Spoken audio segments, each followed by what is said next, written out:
Have you ever felt connected to someone you had never even seen? What if the one voice that brought peace into your darkest nights belonged to the person who would completely change your life? Sometimes love doesn't begin with a smile or a glance. Sometimes it begins with a simple act of kindness that reaches a lonely heart. Tonight's story is about a man who had everything money could buy but almost nothing that truly mattered.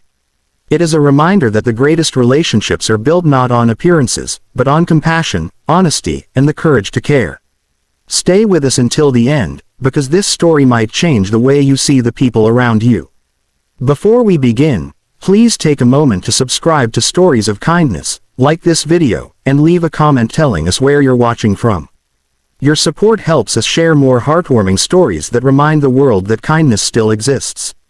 Nathan Brooks was one of the youngest CEOs in Chicago. At just 40 years old, he owned a successful technology company worth hundreds of millions of dollars. People admired his achievements, but very few knew the truth behind his quiet smile. After losing both of his parents within 2 years and watching a painful engagement fall apart because of money and status, Nathan buried himself in work. His office lights stayed on long after midnight. His penthouse overlooked the sparkling city skyline, yet every evening it felt painfully empty. One rainy Tuesday, after another exhausting 14-hour workday, Nathan accidentally dialed the wrong customer support number while trying to cancel a home service appointment. A gentle voice answered, "Good evening. Thank you for calling. My name is Emily. How can I help make your day a little easier?" There was something different about her voice. It wasn't just soft. It sounded patient, genuine, almost comforting. Nathan realized he had called the wrong company. "I'm sorry," he said. "I must have the wrong number." Emily laughed quietly. "That happens more often than you'd think. I hope you find the right place, and I hope tomorrow is a better day." Those last words stayed with him long after the call ended. The next week, Nathan found himself thinking about that voice again. He searched for the company's number and intentionally called with a small question he already knew the answer to. Once again, Emily answered. She treated him with the same kindness she showed every customer. She never sounded rushed. She never sounded annoyed. When Nathan thanked her, she simply replied, "Everyone deserves a little patience. You never know what someone is carrying." Nathan smiled for the first time in days. Soon those calls became a quiet part of his routine. Sometimes he asked simple questions. Sometimes he just needed someone to explain something he already understood. Emily never knew she was speaking to one of the richest business leaders in the city. To her, he was simply, Mr. Brooks, a polite customer who seemed a little lonely. One evening she asked, "Can I ask you something?" Nathan hesitated. "Sure. Are you okay?" The question surprised him. Most people asked how his business was doing.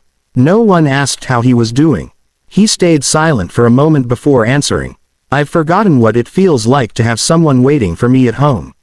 Emily didn't try to fix his problems. She simply said, "That sounds really lonely." Sometimes the kindest words are the simplest ones. Over the next few months, their conversations became longer.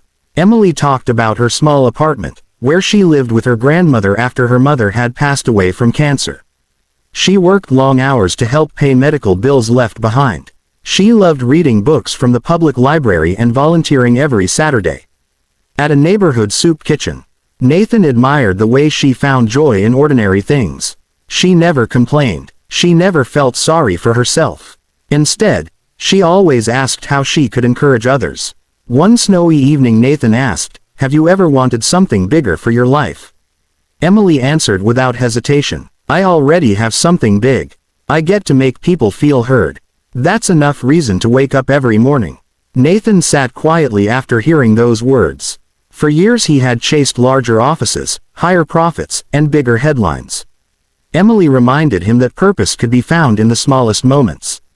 At work Nathan slowly began changing. He greeted every employee by name. He spent time talking with janitors and receptionists. He created paid volunteer days so employees could serve local charities. The company culture transformed because one woman's kindness had quietly transformed its leader. Months passed before Nathan finally gathered the courage to ask if they could meet. Emily hesitated. "There is something you should know first." Nathan listened carefully. "I was born with a facial birthmark that covers much of the left side of my face. Some people stare, some avoid me completely. I don't want you to be surprised. Nathan answered gently. I've been looking forward to meeting your heart for months. Your face isn't what made me call back. They agreed to meet at a quiet coffee shop on a Saturday afternoon. Nathan arrived early. His heart raced harder than it ever had during a board meeting. When Emily walked through the door, she wore a simple blue sweater and carried an old paperback book. The birthmark covered part of her cheek exactly as she had described. But the first thing Nathan noticed wasn't the mark. It was her warm smile. The same kindness he had heard in her voice shined even brighter in person. Emily looked nervous. So, you're really not disappointed? Nathan smiled. The only thing I'm disappointed about is waiting this long to meet you. Emily laughed through tears. For the first time in years, both of them felt completely accepted. They spent hours talking, not about money, not about success, but about favorite childhood memories, dreams, family traditions, and the people who had shaped their lives. Before leaving, Nathan confessed something. I haven't been completely honest either. Emily looked confused. What do you mean? Nathan took a deep breath. I'm the CEO of Brooks Technologies. Emily stared at him silently. Then she smiled. So that's why your schedule always sounded impossible.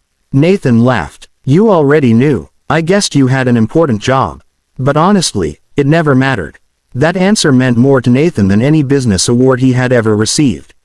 Over the following months, they continued seeing each other.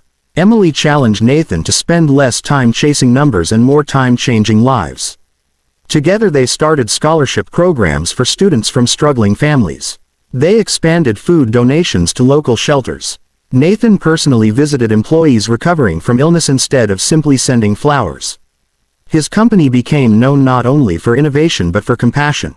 Employees noticed the difference. Customers noticed the difference. Even investors noticed that a culture built on kindness created stronger teams and better results. One afternoon Nathan visited the soup kitchen where Emily volunteered. He watched as she greeted every guest by name. She remembered birthdays. She remembered favorite meals. She listened to stories most people ignored. An elderly man quietly told Nathan, "That young lady saved my life. I came here hungry, but I stayed because someone finally treated me like I mattered." Nathan realized he had fallen in love long before that first meeting. He had fallen in love with a heart that chose kindness every single day. A year later Nathan proposed during a community volunteer event instead of an expensive vacation.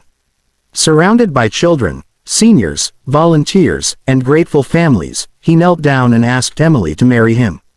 With tears in her eyes, she whispered yes. Everyone around them applauded, not because a wealthy CEO had found love, but because two kind hearts had found each other. Years later, people often asked Nathan the secret behind his happiest decision. He always smiled before answering. I fell in love with the way someone treated strangers before I ever saw her face. That told me everything I needed to know. The world spends so much time judging appearances, titles, and bank accounts. But kindness has a way of revealing true beauty that no mirror can ever capture. If someone can make another person feel seen, heard, and valued, they possess something more precious than wealth. As our story comes to an end, remember that your words may become someone's hope. Your patience may become someone's strength. Your kindness may become the reason another person believes in people again. If this story touched your heart, share it with someone who could use a little encouragement today. And wherever life takes you, never underestimate the power of a kind voice, a caring heart, and one simple act of compassion.